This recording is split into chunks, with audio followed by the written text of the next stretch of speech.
Hola, buenas noches.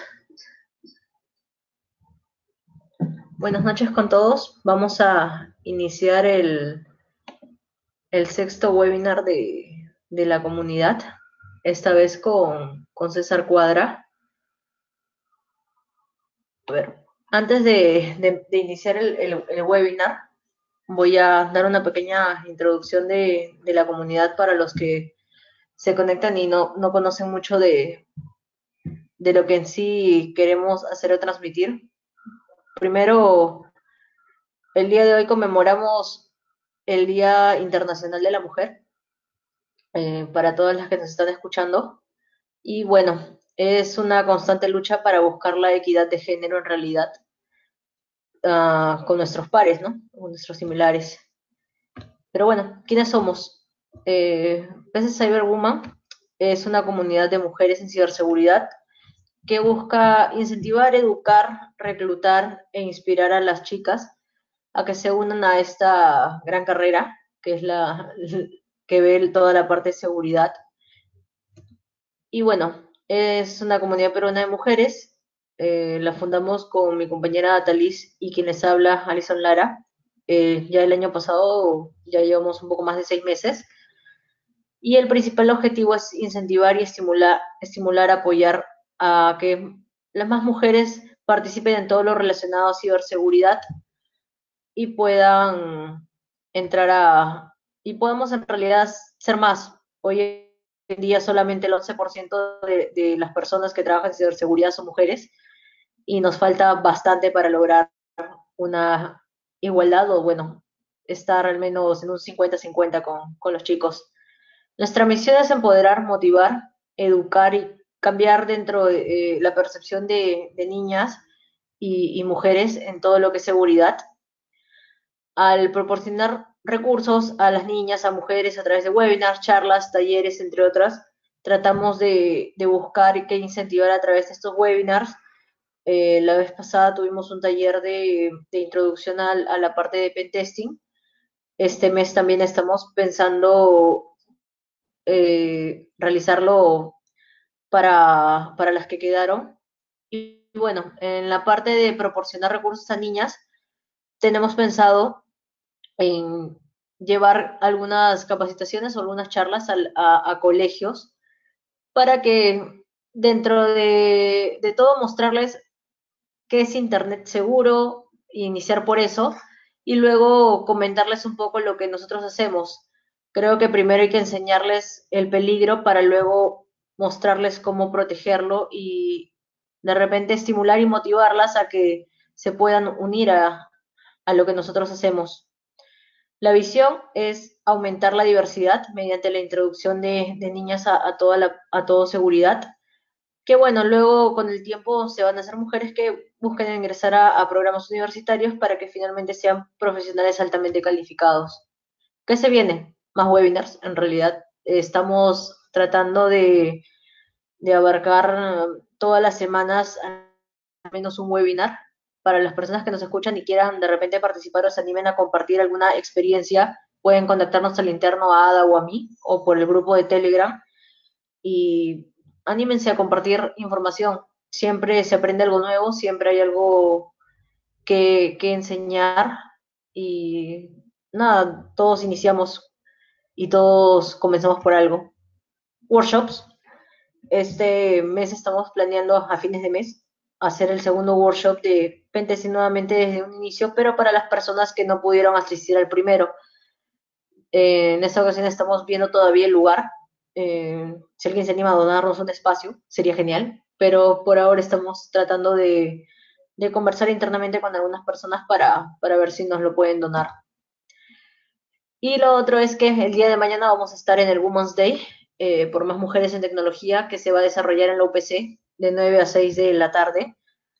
Vamos a estar dando una charla de mujeres en ciberseguridad y un taller de controles. Es un taller súper rápido, en realidad las charlas son de 15 minutos y el taller de 40 minutos. aproximadamente. Y adelantándonos, se viene el otro, adelantarnos al webinar del día lunes, ya que fin de semana algunos se desconectan de la red. El lunes va a estar Manuel López dando un webinar de SecDevOps con proyecto Was DevSlop. Manuel es colombiano y nos va a estar dando esta charla. Ya luego de eso vamos a estar... Ah, mexicano, disculpa, ahí sí me equivoqué. Manuel va a estar dando una pequeña charla el día lunes y bueno, va a estar muy interesante. Terminando el webinar vamos a estar poniendo el link donde se pueden registrar para que puedan ingresar. No se olviden de seguirnos para poder tener más, para poder conocer los webinars que vienen la otra semana. Tenemos dos que van a estar muy interesantes. El lunes con Manuel y el miércoles con Yamila. Y bueno, pueden encontrarnos en Twitter, Facebook, LinkedIn, Telegram. Estamos también en Meetup. Nos pueden escribir al correo y terminando el webinar lo colgamos en el canal de YouTube que tenemos. Así que no olviden suscribirse y síganos. Nada, eso es todo y sin mucho preámbulo le doy pase a César para que pueda iniciar el webinar.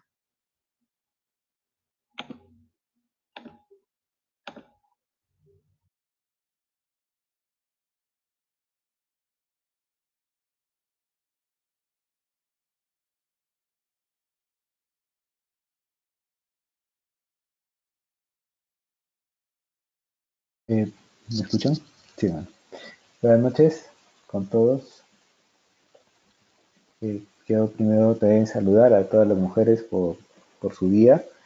Y bueno, la verdad que sí había escuchado un poco sobre esta iniciativa, sí me había interesado, pero lo que me llamó bastante la atención el día de hoy es lo que indican, ¿no? De ir orientando también a las niñas en el área de ciberseguridad, lo cual me parece bastante acertado y que va a tener muchos frutos más adelante.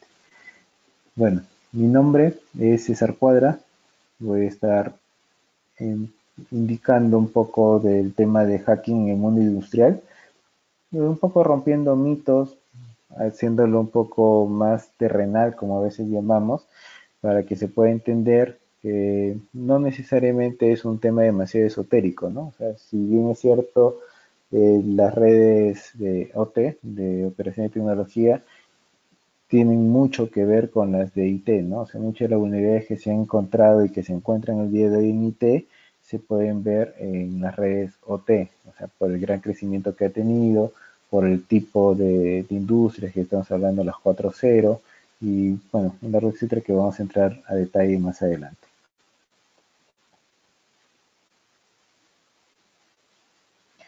Bueno, en el equipo de OpenSec, falta algunas fotos más, pero ellos no son fotogénicos, así que no los he puesto. Somos en realidad un equipo en OpenSec que juntos trabajamos y también aprendemos. O sea, cada cosa nueva que nos toca ver, no podemos ser expertos en todo, así que siempre consultamos con nuestros compañeros, ¿no? Un poco el descargo de responsabilidad no tiene como fin nada de lo que sea acá orientar o incentivar el que entren a redes que no están, a las que no están autorizados, sin generar ningún tipo de daño y nada por el estilo. Y toda la información que está expuesta acá es tan solo con temas educativos, ¿no?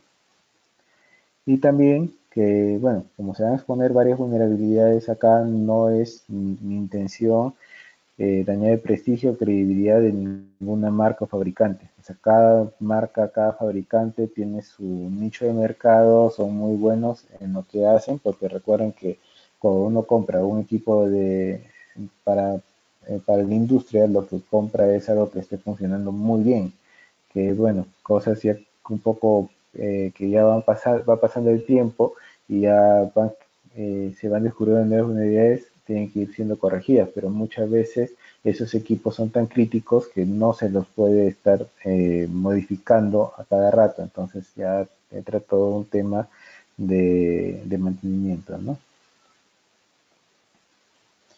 Acá como vemos hay un par de paradigmas, ¿no? O sea, normalmente nosotros vemos un poco la seguridad defensiva, ¿no? Que es en el caso de nuestras casas, de repente instalado una cerradura.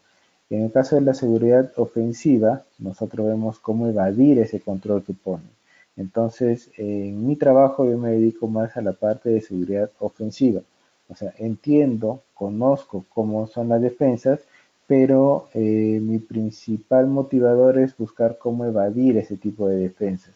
O sea, dígase antivirus, software, hardware perimetral, todo este tipo de cosas. La idea es cómo evadirlos. Entonces, ¿qué hace falta para entrar en el mundo de seguridad ofensiva? ¿No? O sea, hay que pensar con malicia. O sea, no, si por ejemplo te dicen, ¿sabes qué? Acá tienes que ingresar tan solo números, ponle letras. Si te dicen, ¿sabes qué? Acá tienes que ingresar algo, prueba qué pasa si no pones absolutamente nada. O sea, pensar con malicia. Si te dicen, mira, ¿sabes qué? Vas a hacer, tienes que transferir, no sé, o sea, un stock de un almacén a otro, ¿qué pasa si no lo transfieren positivo, si no le transfieren negativo? O sea, funciona, no funciona.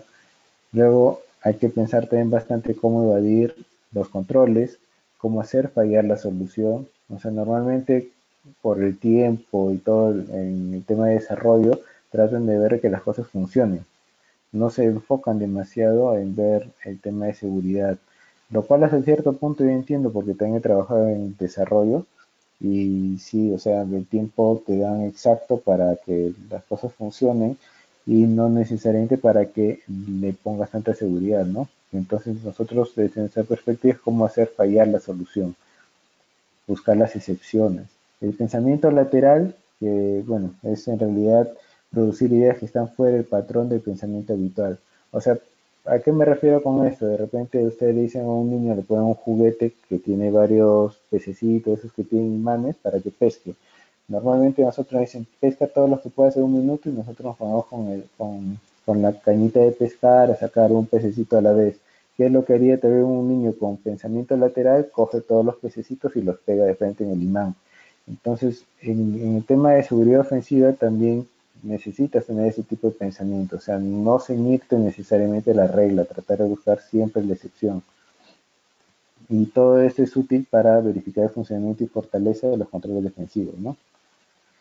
Esta imagen, que bueno, ha sido tomada de otra diapositiva, que pueden ver de dónde, nos demuestra que muchas de las cosas que han sucedido, por ejemplo lo de Pearl Harbor, lo del ataque a las Torres Gemelas y todo, es porque no se ha podido ver que eso era posible hacer antes. Entonces siempre va a existir alguna forma de evadir, alguna forma de hackear algo, de penetrar en algún tipo de red. O sea, eso sí, ténganlo por seguro, siempre va a existir alguna forma. Lo importante es llegar a un punto de equilibrio en el cual nuestra red sea considerada segura, o sea, contra la mayoría de atacantes, ¿no? O sea, que sea casi impenetrable, ¿no? Algunas frases de Sun Tzu, si conoces al enemigo y te conoces a ti mismo, no eres el resultado de cientos de batallas. O sea, esto siempre lo pregonamos, ¿por qué? Porque, o sea, la gente que se dedica a la parte defensiva tiene que conocer también un poco de la parte ofensiva. ¿Por qué? Porque si no, no van a saber contra qué defenderse, ¿no? De repente saben que tienen que tener un antivirus, pero no saben por qué. No saben realmente contra qué les va a proteger. De repente dicen, sí, el antivirus es la solución para todo, pero no saben qué tan sencillo o difícil es evadirlo y contra qué tipo de ataques sí lo va a proteger. Entonces siempre es importante conocer ambos lados, ¿no? Conocer al enemigo y conocerse uno mismo. Esta es otra de las frases que me gusta bastante, que dice, el general que gana una batalla hace muchos cálculos en su cuartel, considera muchos factores antes de que ésta se libre. El general que pierde una batalla hace pocos cálculos en su cuartel, considera pocos factores antes de que ésta se libre. Muchos cálculos llevan a la victoria, pocos cálculos llevan a la derrota. Esto aplicado un poco en nuestra labor, o sea, nos ha tocado últimamente realizar análisis, explotación, ataque, post-explotación y todo, un poco fuera de lo que normalmente estamos acostumbrados, ¿no? Entonces, esto se aplica bastante bien ahí porque, o sea, si supongamos que vamos a hacer un ataque de phishing o vamos a querer penetrar en un servidor donde estamos haciendo algún ejercicio de red team, tenemos que preparar todo antes, con anticipación, ver los detalles para poder tener éxito, ¿no? O sea, en realidad, de repente en el cliente ellos ven que uno fue una hora o en una hora hizo el trabajo y se metió en el servidor, pero no es así. O sea, hubo toda una preparación previa, desde preparar las herramientas, preparar el entorno, haber examinado previamente todo lo que tiene y ver cómo evadir todos los controles, ¿no? Bueno, acá vemos también algunos tipos de atacantes, ¿no? O sea, hay lo que tenemos normalmente nosotros en la cabeza, ¿no? O sea, el tipo que tiene un montón de pantallas y que ataca solito a todo el mundo, nosotros los nerds, los equipos como este que es el Hacking Team, y bueno, otras personas que se dedican solo a leer, ¿no? Entonces, dentro del tipo de atacantes existen los oportunistas. O sea, ¿a qué me refiero con los oportunistas? De que buscan cualquier vulnerabilidad, están escaneando en diferentes lugares, vulnerabilidades simples que puedan explotar rápidamente y entran ahí. Los activistas ya son un grupo que teóricamente están luchando por algún ideal de ellos y también buscan vulnerabilidades para hacerse notar, ¿no? Ex empleados que muchas veces se van descontentos, empleados mismos que en realidad se confabulan con otros, la competencia, los ciberespías, que es el clásico ejemplo de Hacking Team, terroristas, cibercomandos y bueno, muchos otros. Entonces, acá está también un poco en los que nos podrían causar más daño son ya los que manejan más recursos y por lo tanto también mayor interés, ¿no? Por ejemplo, los ciberespías, los terroristas. Un ex empleado también, ¿por qué? Porque maneja información privilegiada, entonces conoce bastante bien nuestra red. Y un empleado, bueno, ni qué decirlo, ¿no? Los tipos de ataque, como son oportunistas únicamente, casi siempre se hace de manera remota. O sea, vale decir que cualquier persona en cualquier parte del mundo logra ingresar a la red, busca ingresar a cualquier red. No necesariamente tiene enfocado, no dice, por ejemplo, voy a ingresar a Megacorp. No, él ingresa a donde pueda, no tiene algo bien establecido. Todo el combinación con ataques de ingeniería social. Ahí sí ya están dirigiéndose específicamente a una organización, a una empresa, a una fábrica, ¿no? Combinación con ataques de seguridad física. Estos ya sí van, como dicen, en serio. Se tratan de explotar algo y lo van a conseguir casi seguro, ¿no? Combinación de ataques utilizando dispositivos electrónicos diversos y también, o sea, van a poner algún dispositivo dentro de su red para lograr obtener acceso, ¿no? Entonces acá como vamos a hacer un ataque oportunista, eh, simplemente va a buscar en Shodan, Censis, alguna vulnerabilidad a través de Internet y lo va a explotar directamente. Como vemos en el tema de seguridad industrial también hay bastante definidos cuáles son las interfaces hombre-máquina, los RTU, todo eso, y también ya en Internet hay búsquedas específicas para Show and Census para poder encontrar ese tipo de dispositivos y poder atacarlos, ¿no? Luego tenemos ataques ya un poco más dirigidos, donde no penetran de repente directamente, como vamos acá, de repente la red tiene un firewall, está segmentada, tiene bastante división, entonces, ¿qué es lo que hace el atacante? Va a tratar por diferentes medios, ya sea físicos, como en el caso de darles memorias USB o algún otro tipo de dispositivo, el día de hoy puede ser incluso hasta un celular, y se va a buscar también a través de otros medios, o sea, compartiendo de repente algún tipo de archivo que tenga algún troyano que permita entrar a la red, ¿no? En rato. Y bueno, en los ataques dirigidos, o sea, ya ahí si por ejemplo, si manejan redes inalámbricas, porque hay redes inalámbricas industriales también, ellos van a tratar de ingresar en esas redes, van a tratar de repente de robar un equipo informático para obtener credenciales, para tener configuraciones, van a intentar ingresar en la organización para dejar sembrado algún tipo de dispositivo para poder acceder luego, ¿no? Para realizar una prueba de intrusión a un ICS, ¿qué es lo que necesitamos? Un sistema de control industrial, ¿qué es lo que necesitamos? Es para evitar posibles daños, requiere bastante planificación. O sea, ¿por qué digo esto? porque así como ahora hay equipos de control industrial que son muy modernos, que ya corren con procesadores muy actuales, tienen bastante potencia y todo, todavía interactúan y trabajan con dispositivos que han probado funcionar bien, que no caen en condiciones normales, pero que son dispositivos muy antiguos.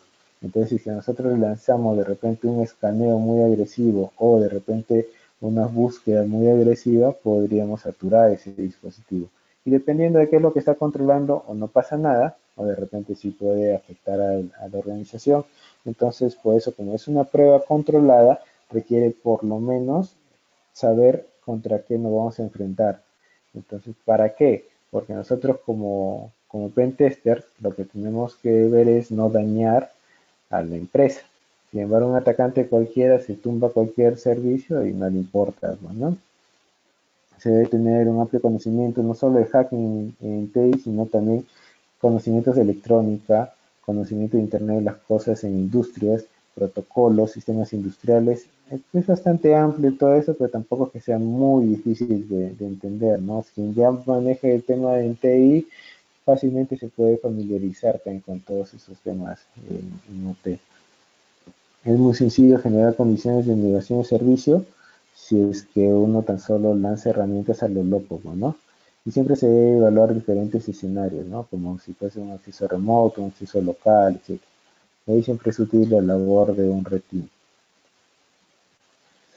Bueno, haciendo una analogía igual, las etapas de la prueba de intrusión vienen a ser casi lo mismo que utilizaríamos en lo que es TI, ¿no? Primero tenemos que enumerar, conocer bien a dónde vamos a atacar, qué vamos a atacar, realizar la búsqueda y análisis de vulnerabilidades, luego vamos a explotar, luego viene la post-explotación, mantener el acceso y luego borrar los rastros, ¿no?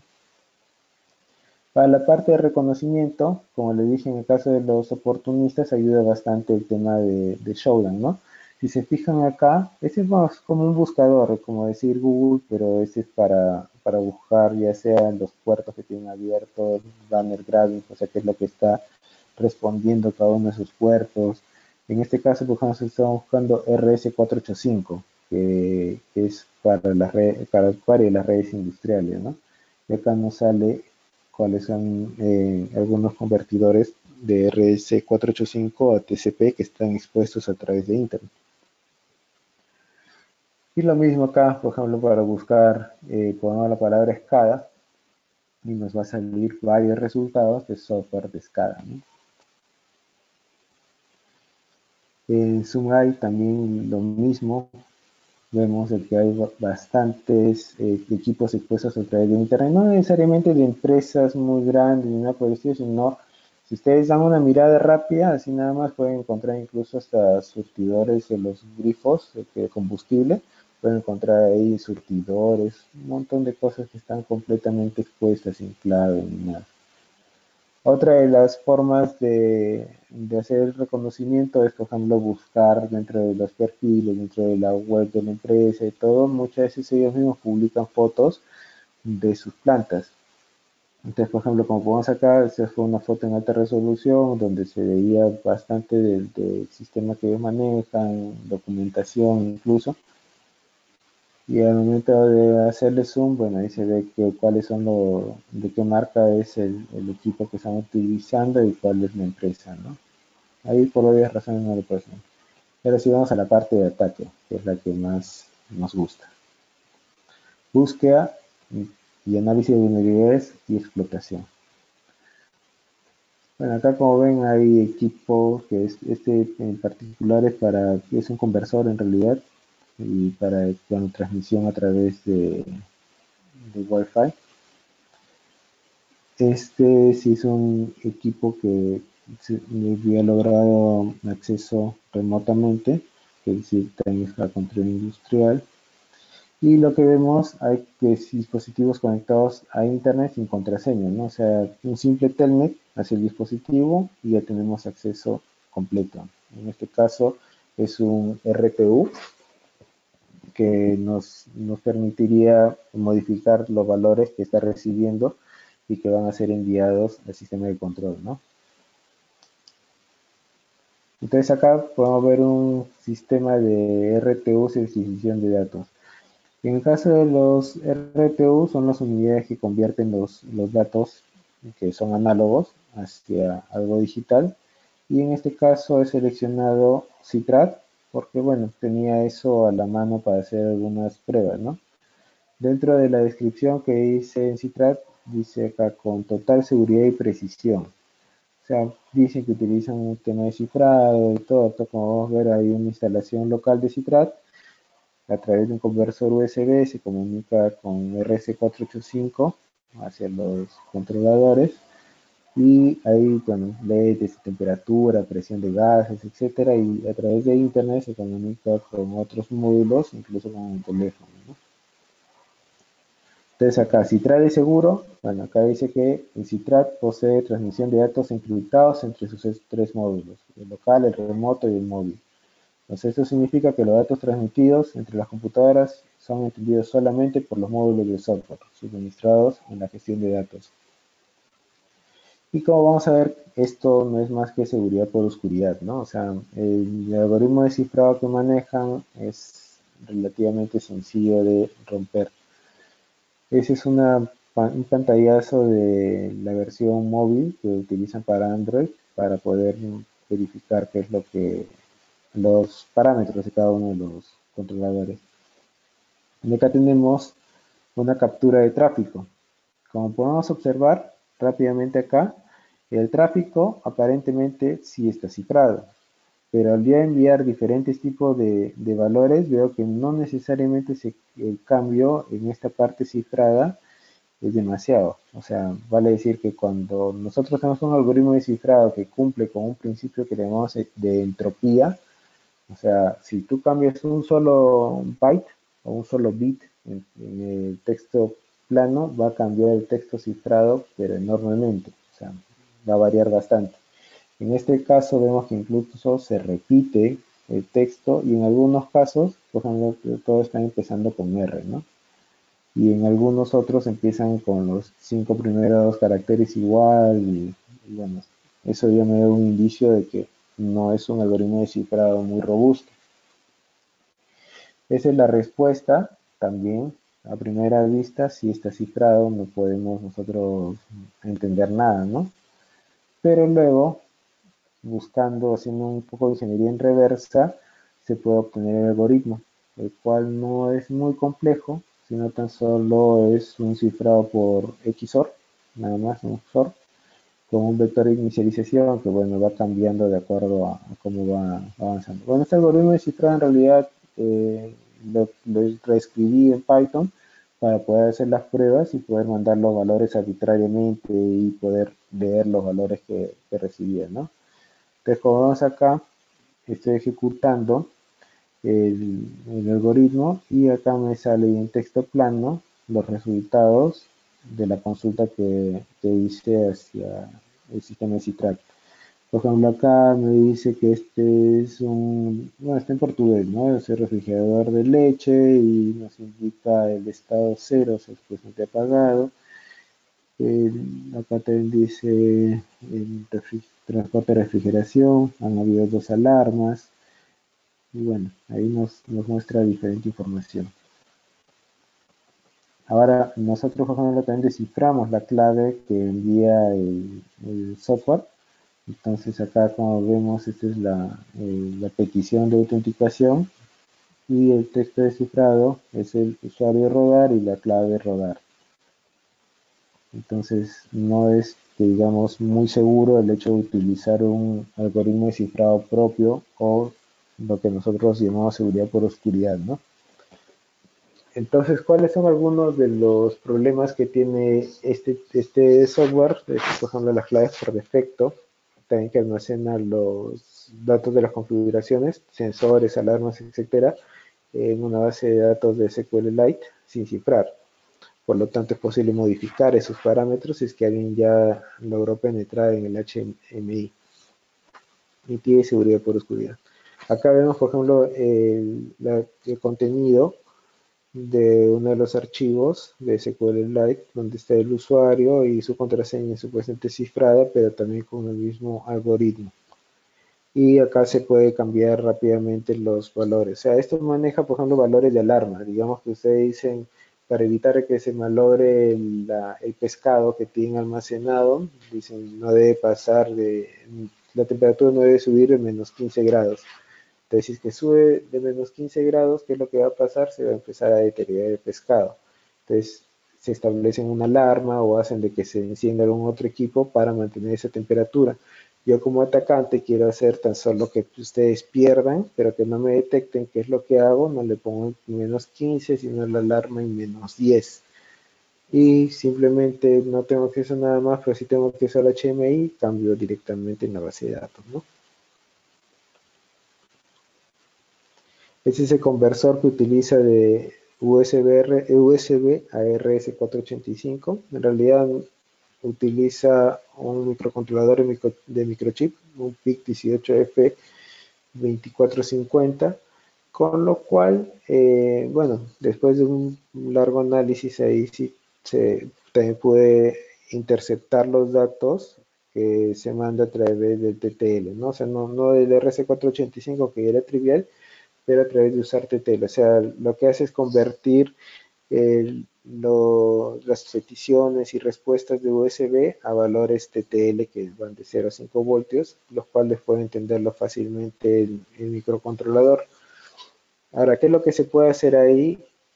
Manipular y hacer el firmware del microcontrolador para que te empiece a mandar datos erróneos, o digamos, en lugar de mandarle la temperatura adecuada, la presión adecuada, le mande siempre un poco más, un poco menos.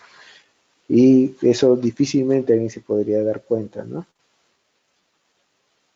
¿Cómo funciona la red RS485? O sea, tiene un maestro y tienen varios dispositivos esclavos. Acá tan solo son básicamente dos cables, ¿no? O sea, es tan solo la transmisión y la recepción. El maestro transmite, los esclavos reciben. Los esclavos transmiten, el maestro recibe. Simplemente eso. Entonces, si nosotros queremos manipular algo de ahí, basta con que con un par de cablecitos conectemos así esos dos cables y empezamos a trabajar como si fuésemos maestros o como si fuésemos a un dispositivo esclavo. O sea, no brinda mucha seguridad. Bueno, ya después hay más protocolos que pueden ayudar. Entonces, hasta acá ya va quedando un poco claro que hay bastantes protocolos que son inseguros y que entra a tallar bastante el tema de la seguridad física. O sea, no todo lo vamos a poder controlar con software, metiéndole más cosas, configurando, arreglando, no. Entra bastante el tema de la seguridad física. Al igual que un cajero automático. O sea, si ustedes desprotegen el cajero automático, también, no sé si habrán escuchado, se van y ponen un dispositivo, después llaman por teléfono y empieza a botar el dinero. O sea, todo ese tipo de ataques se puede hacer con un dispositivo desprotegido. Si es que no protegen los cables que van del cajero automático, los cables de red, hasta las toman donde ponen la tubería de acero el conduit, que es lo que va a poder hacer cualquier atacante, también ponerse en el medio y capturar todo el tráfico. Igual lo mismo sucede que en un entorno industrial, o sea, aparte de todos los controles que vamos a tener lógicos, es sumamente importante los controles físicos. Si ya tenemos acceso al equipo, ¿para qué queremos más? Es un poco lo que les había estado comentando. El tema es que se puede realizar sabotaje industrial. ¿Qué pasa si cambiamos el valor de las alarmas? Si hay un evento no notificado. Se puede haber un tema desde incendios hasta cosas catastróficas, ¿no? Acá, por ejemplo, la interfaz hombre-máquina es la que va a permitir a los operadores interactuar con las máquinas, ¿no? Acá podemos observar de Johnson Control, manejan la marca Frick, que tienen los Quantum. Son unos interfaces sobre máquina que permiten controlar desde compresores, controlar condensadores, evaporadores, todos estos son equipos industriales y permiten controlar en realidad de manera muy fácil y amigable para el operador, setear un montón de cosas. Y acá vemos que qué hay detrás de todo eso. Siempre la curiosidad no es más que una pequeña PC. Es una computadora común y corriente que, bueno, O sea, común y corriente me refiero a que podemos acceder a ella de la manera que accederíamos a cualquier otra, porque en realidad están diseñadas para un entorno industrial, ¿no? O sea, no necesariamente tienen un ventilador que se puede ensuciar, tienen mayor resistencia, mayor tolerancia a las vibraciones, un largo etcétera, pero al final de cuentas viene a ser una PC igual que cualquier otra. Ahí tenemos los pantallazos donde nos muestra los valores de cada parte y bueno, ahí también se puede configurar todo. Uno de los problemas que tiene es que como bastantes equipos tienen las contraseñas por defecto, ¿no? Por ejemplo, para entrar al nivel ya de usuario, acá dice que tienes que ingresar el password 4824. O sea, son contraseñas que están por defecto y que muy rara vez los cambian. Y es más, en un caso como este, no permite cambiar en ciertas versiones. Las últimas sí permiten cambiar, pero en versiones más antiguas no permitían cambiar ciertos tipos de usuarios, ¿no? Ciertos niveles de usuario.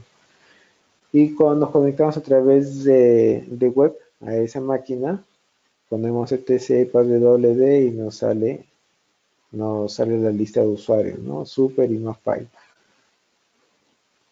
Entonces, ¿realizó un ataque de password cracking? No.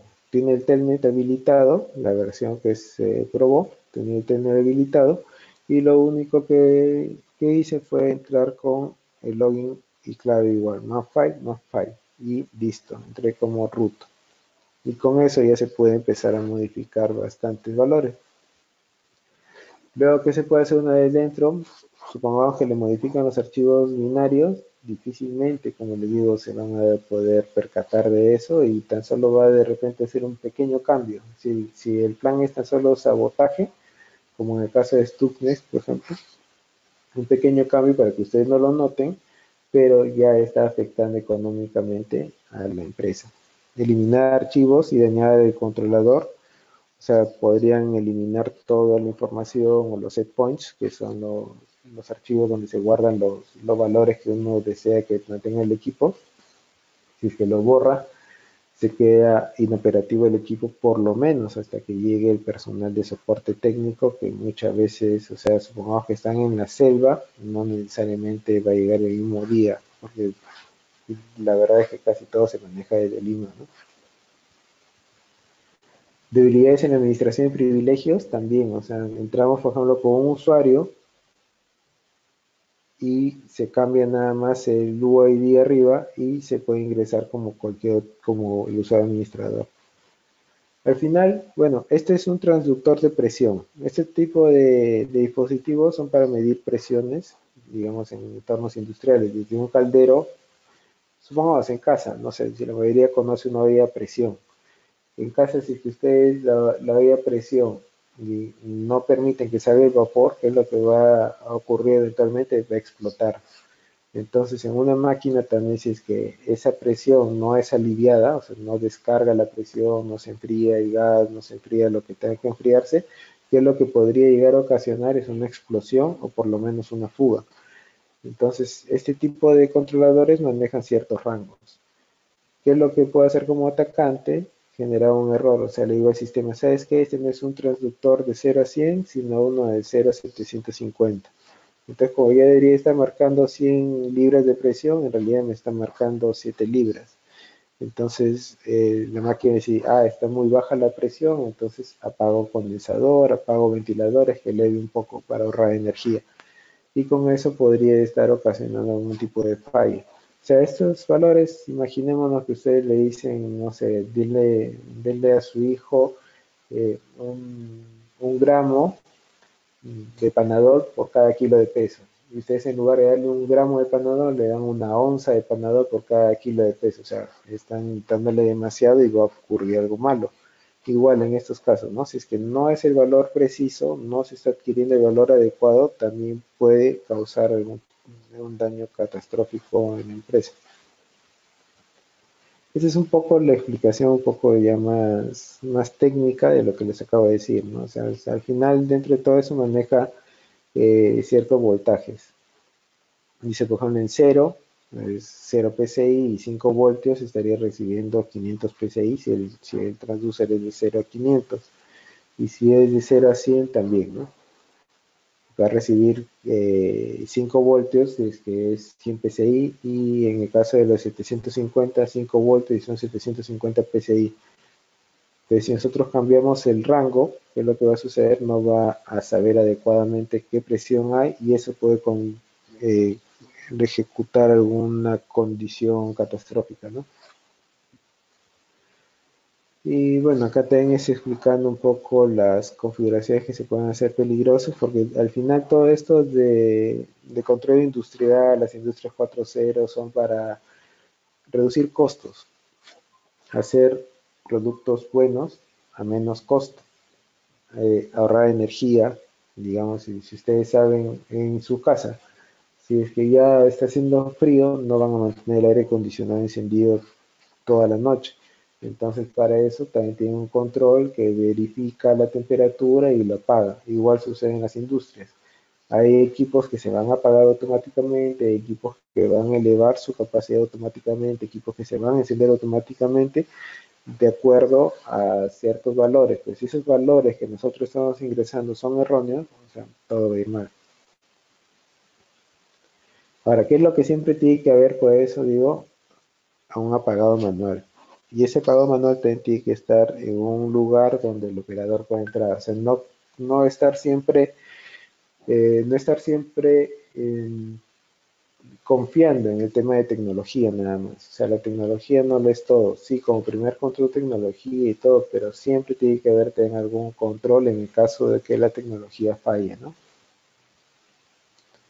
Y eso también sucede bastante, por ejemplo, alguien hace, bueno, eso es un poco anecdótico, ¿no? Alguien, por ejemplo, que haga un poco, tan solo que enciende y apague un LED de un Arduino y ya pone que es un ingeniero mecatrónico, ¿no? O sea, muchas veces también nos topamos con soluciones que en realidad no son lo suficientemente buenas para nuestra organización.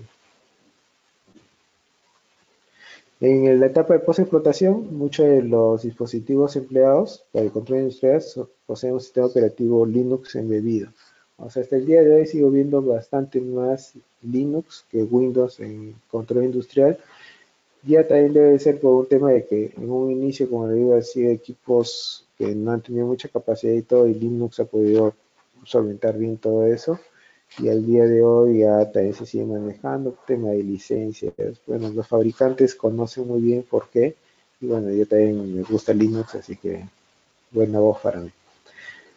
Una vez, bueno, o sea, una vez que uno logra entrar a ese Linux embebido, puede utilizarlo como cualquier otro equipo de TI para pivotear dentro de la red, ¿no? Utilizar túneles SSH, utilizar Netcat, por más que esté securizado, jardineado, como le llaman el sistema operativo Linux embebido, al final siempre se puede encontrar alguna forma de utilizarlo para pivotear y explotar otras vulnerabilidades en otros equipos, ¿no?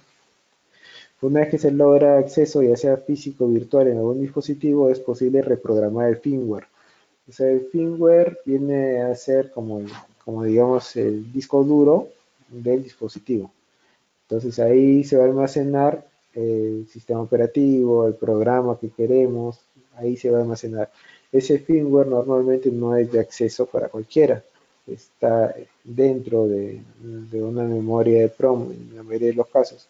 Cuando uno modifica ese firmware, o sea, es difícil que alguien lo detecte porque la mayoría, al día de hoy, son poquísimos los equipos que realizan una revisión del firmware, o sea, que le calculan un hash del firmware para ver que no haya sido modificado, porque son muy pocos los equipos que llegan a ese nivel. Entonces, reprogramando el firmware, podemos programar una microfalla, una parada, simplemente abrir una puerta trasera para futuros ataques. O sea, si yo lo que quiero, digamos, es tumbarme a otra empresa, ¿qué es lo que podría hacer en época que, como ustedes saben, todos tienen una época en la que tienen mayor producción, que llaman siempre campaña, ¿no? O sea, desde los que fabrican colchones, cuadernos, todos siempre tienen una época en la que siempre fabrican más. ¿Qué tal si es que yo hago que justo en esa época empiecen a fallar los equipos? O sea, definitivamente voy a ver muy beneficiado con eso y ellos muy afectados, ¿no? A diferencia del mundo de TI, es mucho más difícil detectar un cambio o manipulación de firmware. O sea, ustedes de repente, si es que entran en uno de sus servidores, hacen un análisis forense o simplemente no tienen recursos o no desean hacerlo, limpian completamente el servidor, reinstalan todo y meten el, el último software que ustedes conocían que estaba bien y ya está. En este caso no es tan sencillo porque para llegar a nivel de firmware muchas veces hay que destapar el dispositivo y acceder a él y con ciertos cables y todo poder hacer el cambio. Para calcular las diferencias en firmware, no sé, se puede utilizar un editor hexadecimal, pero para eso hay que obtener el firmware, ¿no? O sea, que no es una labor muy sencilla en la mayoría de los casos, en algunos sí. Por ejemplo, para obtener el firmware, para poder chequear qué es lo que estaba haciendo, conecté a través de un par de puertos que estaban ahí, ya estaban marcados UARTX y UARTRX. Le soldé un par de cables, lo conecté a mi conversor de USB a UART, a TTL, y listo. Con eso me pude bajar el firmware, hacer un análisis y grabarle un nuevo firmware al dispositivo. Y como ven, por ejemplo, acá también escapando una shell restrictiva, por ejemplo, muchos de los equipos tienen shell que uno puede entrar para configurar, al igual que un router, por ejemplo. Ustedes entran y pueden hacer un ping a un lado o pueden poner una nueva regla de firewall o así. En este caso, tan solo tiene ciertas cosas que están, bueno, ciertos parámetros que uno puede modificar, pero simplemente haciendo telnet.com sh-i nos carga una consola, una interfaz de consola y ya tenemos acceso como root. Bueno, eso ha sido lo que he traído esta noche. O sea, es más que nada para que puedan ver que es sencillo y bueno, bastante similar a lo que es en TI, el hecho de poder ingresar a una red OT y poder hacer un ataque, ¿no? Ahora, el tema de cómo penetrar en una red OT, si es que, por ejemplo, hacen un servicio de ese tipo, o sea, ya se tiene que planificar bien los escenarios, como dije en un inicio, ¿no? O sea, si es que es un escenario que sea simulando un atacante local, digamos un empleado, entonces le pueden dar el acceso directamente ya ahí dentro de planta. Pero si lo que intentan averiguar es qué tan sencillo es que alguna organización criminal puede entrar a su planta y modificar el funcionamiento de su red OT, entonces ahí sí ya entra a tallar el tema del red team, ¿no? O sea, ya contratan el equipo para que desde fuera ellos ven cómo logran entrar, qué es lo que tienen que hacer, ingeniería social, lo que tengan que hacer remotamente para lograr penetrar en el equipo. Y esto es un poco, o sea, me llama bastante la atención porque, o sea, las reglas para lo que es un red team son un poco más relajadas en el caso de que no te ponen tanta restricción, pero son más reales. O sea, en muchos casos, por ejemplo, que hacemos pentest, digamos, ¿no? O sea, la organización tiene por decir 100 servidores publicados en Internet, pero tan solo por el costo del servicio y todo nos dan tan solo 3 4 o 10 supongamos.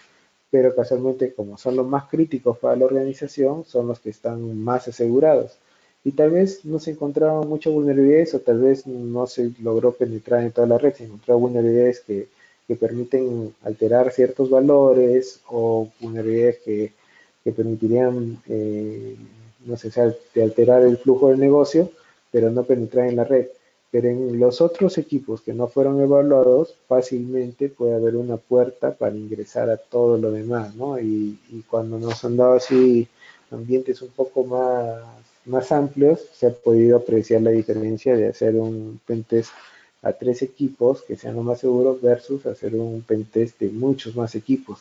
Entre esos muchos más equipos estaban los 3 seguros y esos 3 sí pues, pasaron bien, pero se pudo penetrar a ellos a través de otros equipos que no están tan asegurados, ¿no? Bueno, eso es todo por mi parte. No sé si quedan preguntas.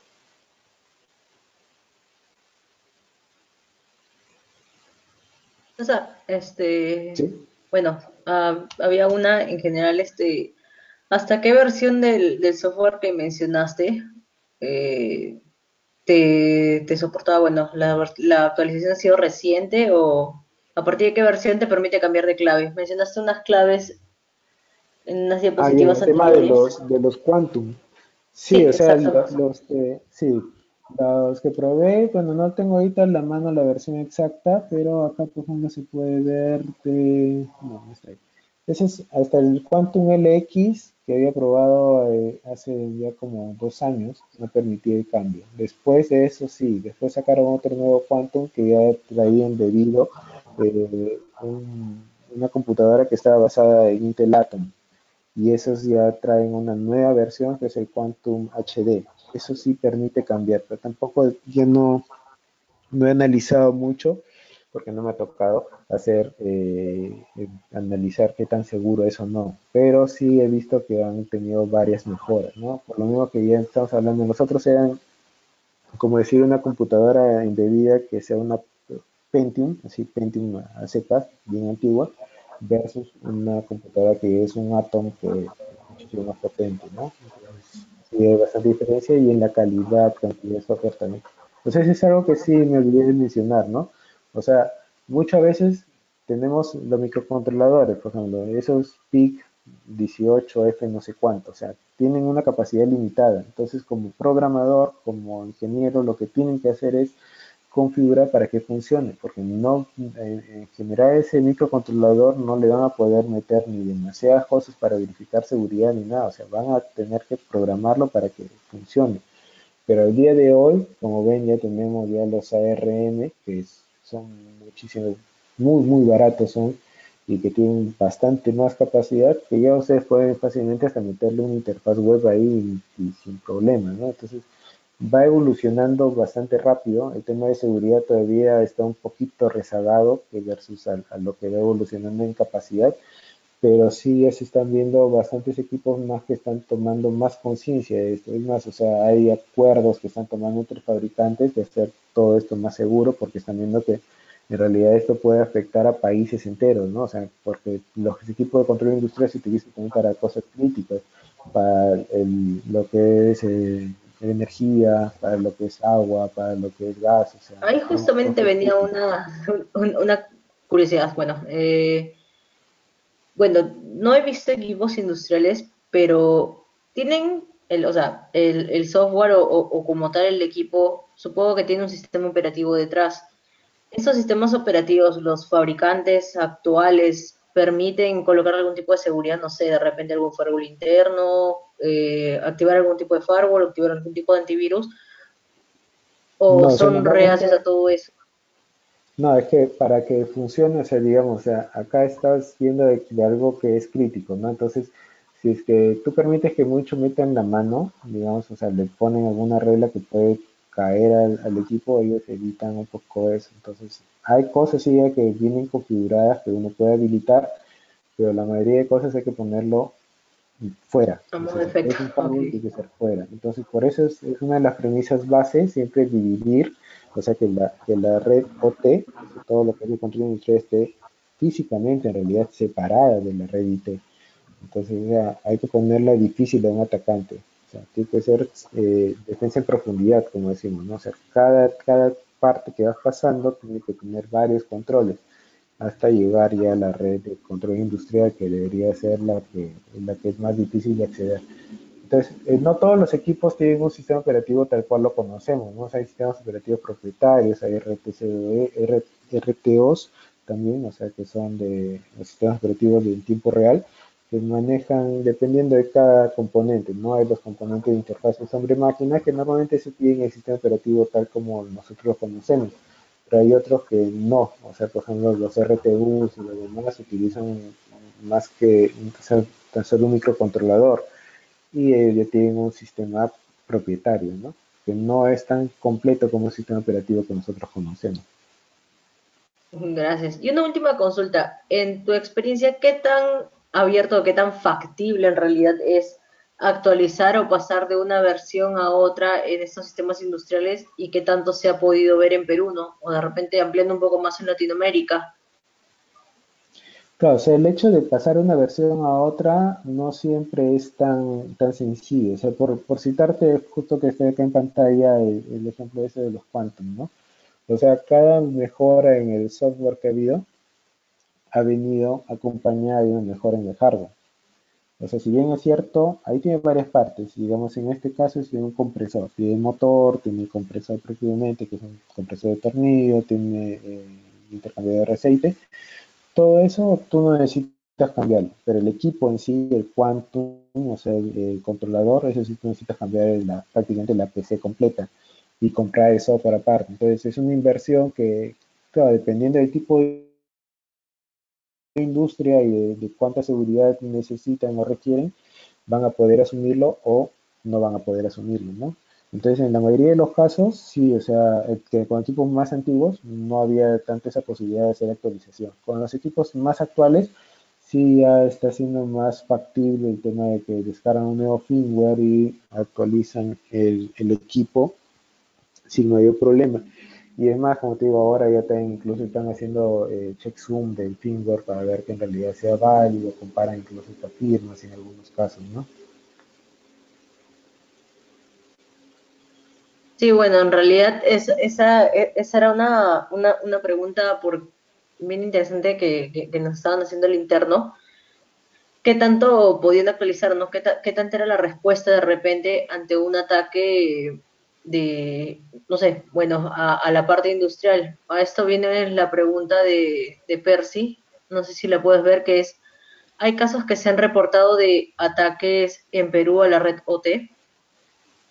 ¿Sabes de alguno de repente? O sea, obviamente no se pueden No, o mencionar sea, empresas, pero claro, o sea, no, lo que pasa es de que no hay tampoco información pública, claro, no, es decir, no se menciona en algunos otros sitios, igual por lo menos tienen eh, un, un centro de respuesta ante ese tipo de incidentes, ¿no? Acá en Perú, hasta donde yo conozco, no lo tienen implementado. O sea, sí he sabido de intentos, de repente alguno de ustedes me puede corregir, pero que tengan implementado un equipo de respuesta a nivel nacional para ese tipo de cosas, yo desconozco que haya, no hay. Entonces, no puedo manejar una estadística que sea real. Yo la verdad no conozco de ataques que se hayan dado a este nivel de, de hotel, ¿no? ok. Esperamos que eso ya haya respondido la pregunta de Percy. Pero nada, César, realmente gracias. Ha sido un webinar bastante enriquecedor. Me ha gustado mucho y creo que a los asistentes también. Hemos podido ver en realidad la parte industrial desde otro ángulo, ya no desde un ángulo un poco más de repente de papel, sino un poco más ya a nivel de cómo actúan los atacantes y qué tanto podemos ver, ¿no? Yo desconocía lo de las versiones y bueno, lo que has mencionado sobre los programas, y sí, sé que es complicado. Bueno, yo trabajo en un rubro totalmente diferente con equipos médicos, pero pasar de una versión a otra, a veces cuando es incremento de hardware y pega en el presupuesto es bastante complicado y no me imagino qué tanto el impacto que debe ser en la parte industrial. Y bueno, tendrían que ver otras formas de protegerse, ¿no? Pero muchas gracias por en realidad por tu tiempo, por habernos enriquecido con toda esta información y espero que los asistentes les sirva también como base para que sigan investigando un poco más y puedan informarse mejor sobre todo lo que has expuesto. Gracias. Sí, gracias a ustedes también. No, gracias a ti. Nada, ya les compartimos bueno, que César nos comparta su presentación de repente para podérselas compartir a los presentes. Y gracias, César. Esperamos poder contar contigo de repente para otra oportunidad y poder brindarnos otro webinar tan enriquecedor o tan eh, realmente gustoso como este. Gracias. Gracias a ustedes. Hasta luego. Hasta luego. Gracias.